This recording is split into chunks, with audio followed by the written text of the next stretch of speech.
Welcome to the Home Team, the show where no matter who you cheer for, here you're a part of the Home Team. I'm your host, Wyatt Bagnall, and today we are doing mid-season awards and the mid-season All-Pro team. I'll break down what all those things are when we get to them, but before we jump in, hit like, hit subscribe. It would help the channel grow, and I would really appreciate it. Thank you so much. If you know anybody who likes sports, football in particular, send them over here. And without any further ado, let's jump in. So it's been a hell of a start to the NFL season.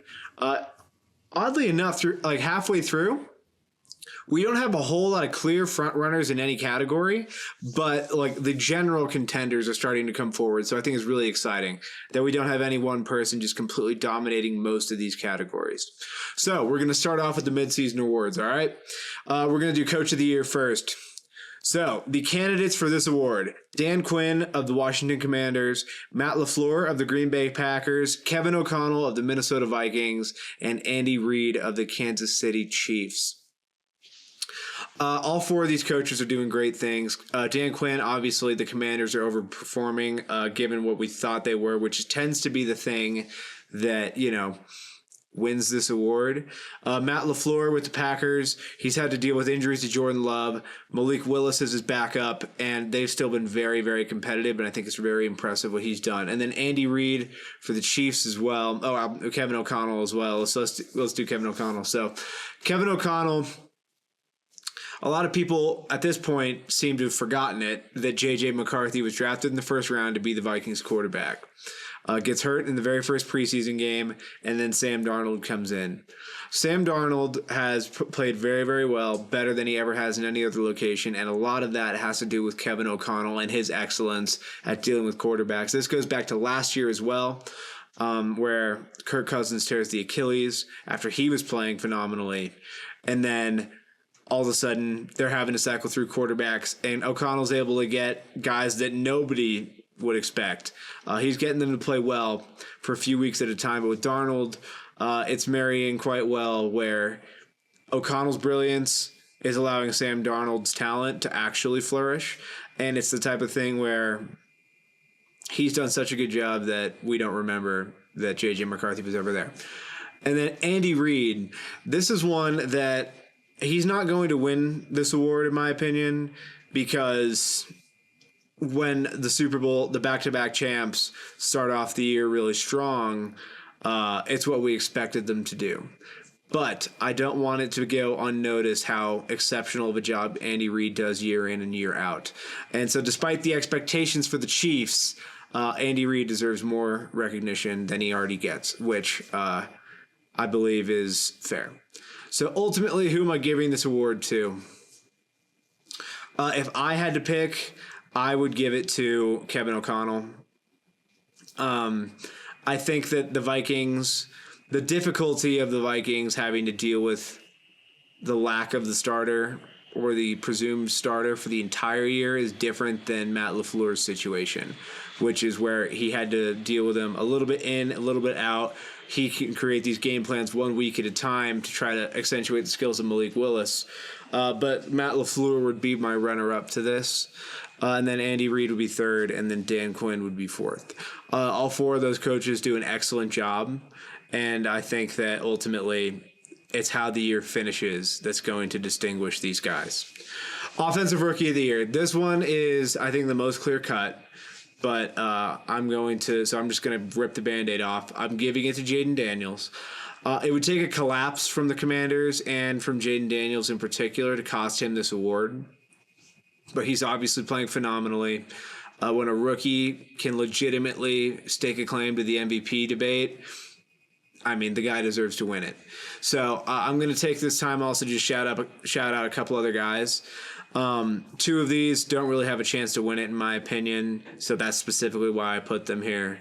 But Brock Bowers, the tight end for the Raiders, he's currently grading out as the second best tight end in the entire league right now, which is very rare for a rookie. Malik Neighbors, the Giants wide receiver, he has a chance to do this, but it would be the type of thing where he would have to catch fire and Jaden Daniels have to really collapse.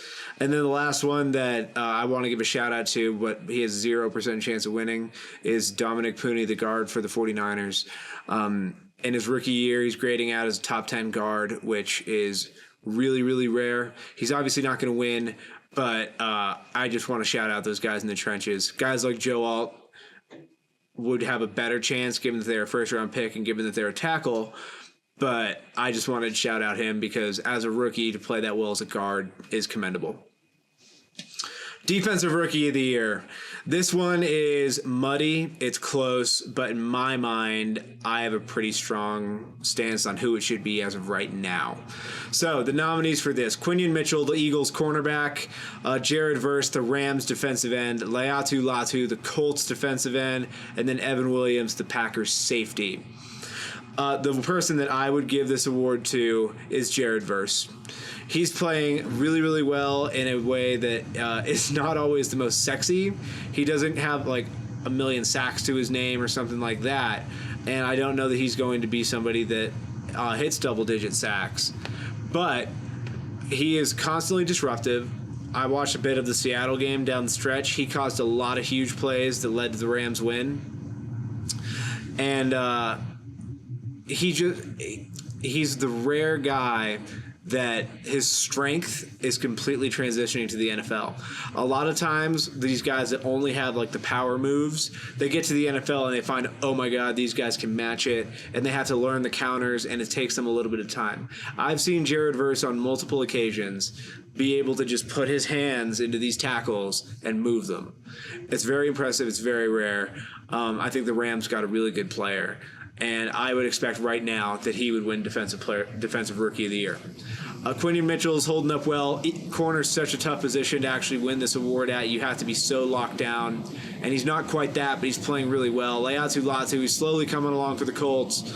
Not quite as impressive as Verse, but he's still making plays. The Colts are also just in a different situation from the Rams. Then Evan Williams, the Packers safety, he's playing near the top of the league in terms of quality of safety play. He's a little bit overshadowed given that Xavier McKinney is the other safety there in Green Bay. He's getting a lot of interceptions. He's got a lot more of the other stats. But Evan Williams is playing really, really well, especially for a rookie.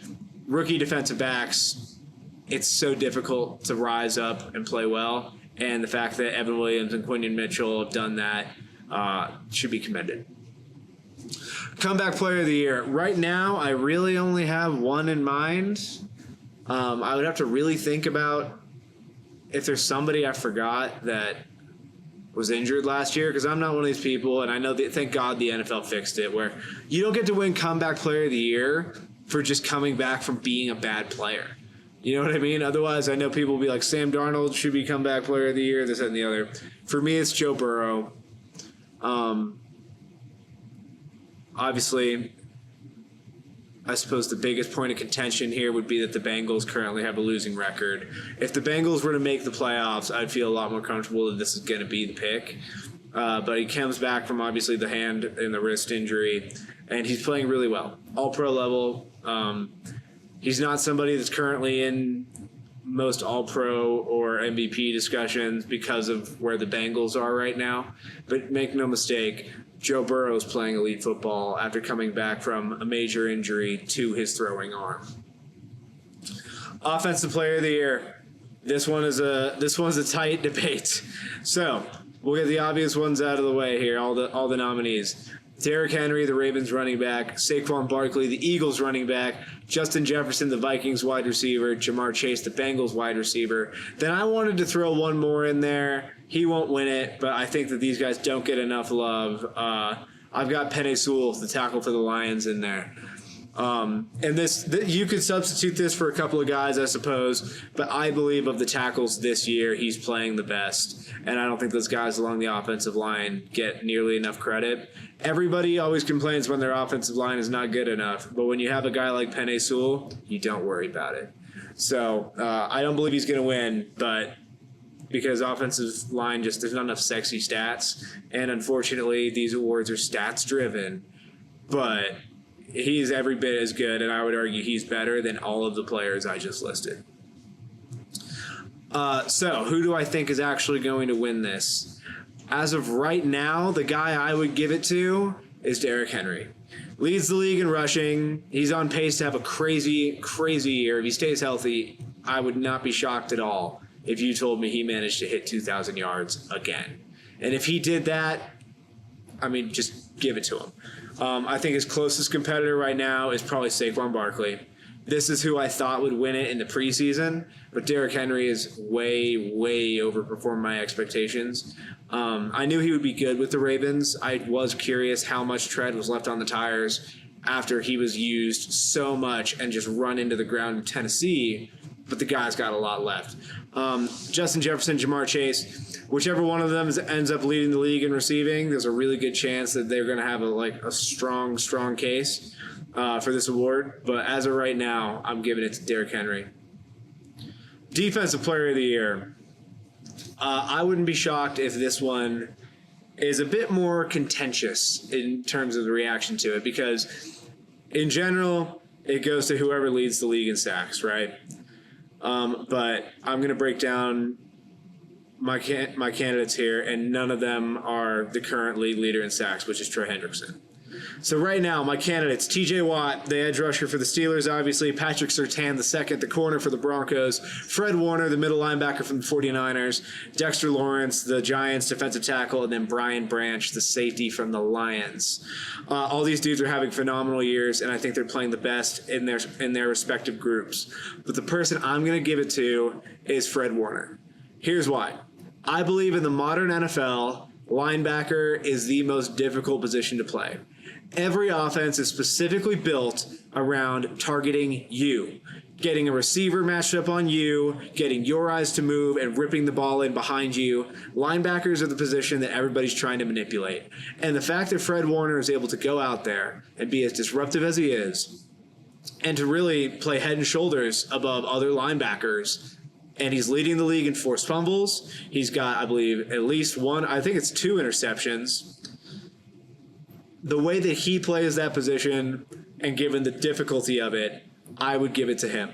I would not be shocked at all if you were going to tell me TJ Watt was going to win this, and I would not have a huge argument for you. TJ Watt is a phenomenal football player with maybe the biggest propensity for making big plays in big moments. So I have no problem at all with it. I believe that the off-ball linebacker position has become so difficult to play that when a player plays phenomenally at it, he should be recognized. So that is my stance on that. MVP. So this one's really difficult. So we have Lamar Jackson, the Ravens quarterback, Josh Allen, the Bills quarterback, Jared Goff, the Lions quarterback. I threw Derrick Henry in here as well. If he hits 2,000 yards, I think he's got a legitimate case. And then much like I did for Andy Reid, I'm throwing Patrick Mahomes in here, for the Chiefs quarterback, obviously. I'll address Patrick Mahomes real quick because I know what's going to be said. Numbers-wise, no, not a great year. And I don't believe he's going to win the award this year unless the Chiefs manage to go undefeated, which I don't believe they will. But I, just like Andy Reid, I don't think we should overlook the fact that that team just continues to find ways to win. They continue to find ways to be stable. They're obviously more of a defensive team right now, so I don't believe that he's going to win that. But I just wanted to acknowledge the fact that just because the standard and the expectation is so high, let's not overlook the fact that they find new and unique ways to win, and he's a huge part of it, and his competitive spirit drives the Kansas City Chiefs, much to the chagrin of all of us. As of right now, the player that I would say is likely to get it, all the momentum seems to be going Lamar Jackson's way, and I don't blame them at all. I think Josh Allen is really underrated in this debate, but I think we'll need to see the Bills go on more of a run. So I'm going to say it's Lamar Jackson right now. Jared Goff deserves this a lot as well. He's just not flashy enough, in my opinion, to actually get it. It would take the Lions dominating their big-time opponents down the stretch, and then you might hear it more. But for now, I'm going to say it's Lamar Jackson. This is the most wide open because it tends to be, we have all these guys that are vying for it and jockeying for this spot. And then the last month and a half is when this thing really separates. Right now, I'll say Lamar, but I wouldn't be shocked if it's any of those other guys. On to the midseason all-pro team. So I'm also going to be doing certain things here. There are certain guys that I think would have made the all-pro team or still could, but I can't put them there right now at the halfway point because they've missed a lot of time with injury. So I'll tell you who those guys are as I go. I also am not necessarily going to be doing this in terms of, who I think is win those awards. There's one notable difference between who I think is going to win those awards versus who I would have at the top of this. And that's this first position right here. It's quarterback. So I would have Josh Allen as the first team All-Pro quarterback. He makes a ton of plays. He's smart. He's doing more in a more difficult situation with the Bills. The Ravens they're loaded. We're splitting hairs here. I prefer Josh Allen.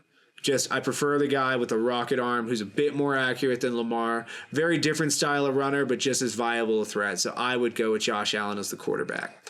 I went with 2 running backs here, which would be Derrick Henry and Saquon Barkley for obvious reasons. They're both playing phenomenally well. They're the top 2 leaders in the league in rushing. They both have highlights every single week. Wide receiver, Justin Jefferson, Jamar Chase, A.J. Brown are the 3 I have. However, that third one, had he not been on IR, would have gone to Nico Collins. And had this other guy not been lost for the year, Chris Godwin also had a chance for this spot as well. So those guys need to be acknowledged. But I'm going Justin Jefferson, Jamar Chase, A.J. Brown. Tight end is George Kittle for the 49ers. He's the only guy currently graded above Brock Bowers at the position. He's leading the league in touchdowns at that position, red zone opportunities, the whole thing. Obviously still a great blocker, and I think he remains the most complete tight end in the NFL, as he has been really since 2018. Tackle, I got Penei Sewell and Trent Williams. As I highlighted before, I believe Penei Sewell is currently playing the best of any tackle in the league, and Trent Williams is all reliable at that spot, still playing at an all-pro level, and really tough to move. So I believe those are the 2 I would give it to right now. Guards, Chris Lindstrom, Joe Thuney. Lindstrom for the Falcons, Joe Thuney for the Chiefs. James Daniels and Will Fries for the Steelers and Colts respectively could also have this spot, but they've also missed a lot of time with injury. At center, I'm going Creed Humphrey. You can make a really good case for somebody like Tyler Linderbaum from the Ravens, but Creed Humphrey for the Chiefs has played phenomenally well, and since he's entered the league, he's either been the best or second best between him or Jason Kelce for a while. So that's the offense. Defense. So I'm going to preface this right now. I'm going to give you a 4-3 and a 3-4 version of this because I believe that there should be more of a distinction between outside linebackers in a 3-4 and defensive ends in a 4-3. So in a 4-3 scenario, the 2 defensive ends, Myles Garrett and Nick Bosa. Aiden Hutchinson would absolutely have one of those 2 spots, probably the top spot, had his leg unfortunately not been broken. I want to say that right away. He was a shoo-in for this, but because he's going to miss the year, I don't think he's going to unfortunately have a spot on this list. So Myles Garrett and Nick Bosa have that. The 2 defensive tackles I've got are Dexter Lawrence and Cam Hayward. Both playing phenomenally well. Dexter Lawrence, he's obviously making a name for himself with the Giants. And then Cam Hayward, the old veteran, he just is playing at an amazing level given where he's at in his career. He's playing as a top 2 defensive tackle in most categories, and it's phenomenal stuff. Chris Jones is also somebody that's going to have a real shot to make this by the end of the year. And then if we're doing a 3-4 scheme, the outside linebacker, T.J. Watt would be the first one. For obvious reasons. And then Kyle Van Noy from the Ravens would be the other one as of right now. This is the type of spot where you would normally see somebody like a Micah Parsons, but given his injury, he obviously can't have it. Kyle Van Noy is very quietly making an outstanding impact on the Ravens defense. Now, for off-ball linebackers, the first one's very easy. Fred Warner is the best linebacker in the league. That one doesn't need much explaining. The next one, Roquan Smith.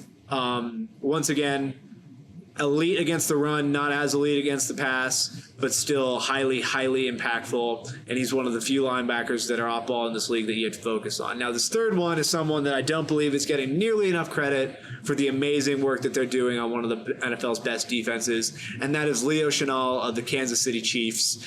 He's playing like at a very high level, very versatile, really good in coverage, solid against the run. If you watch the Kansas City Chiefs, look for number 54. I know the highlight name on that defensive linebacker is Nick Bolton, but next time you watch the Chiefs, watch Leo Chenal play football. He's a really good linebacker. Into the secondary. So I'm going to give you 2 outside corners and a slot corner, and then 1 free and 1 strong safety. So the first corner, Patrick Surtain of the Denver Broncos. Dude's playing shutdown ball, really, really solid, and has been the best corner in the league, or among the best corners in the league since he entered it. Up next, Marlon Humphrey of the Baltimore Ravens. He had some down years with injuries in recent years, but he's back healthy, and it's showing.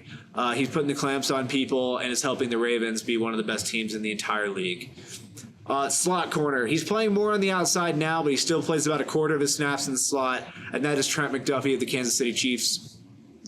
One of the best man-to-man cover guys in the entire league. We see it all the time. He makes big plays in big moments and obviously understands how to win big games. So Trent McDuffie of the Chiefs. Now the safeties. Free safety, I'm going Xavier McKinney of the Packers. He obviously came in and started off having interceptions in, I believe, 4 straight games. Really solid, really strong. He was sort of lost in the shuffle on the Giants, very quietly playing well on a really bad team. Now that he's in Green Bay and on a good team, I'm really happy to see the guy's getting some recognition, and he deserves it. Now, the strong safety.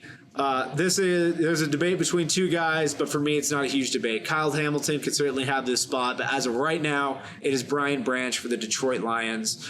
Forcing fumbles, having sacks, interceptions, the whole deal. I know he got ejected in a ridiculous... It was a ridiculous interception. It was a penalty, I suppose, because he hit him in the head, but that should not have been an ejection.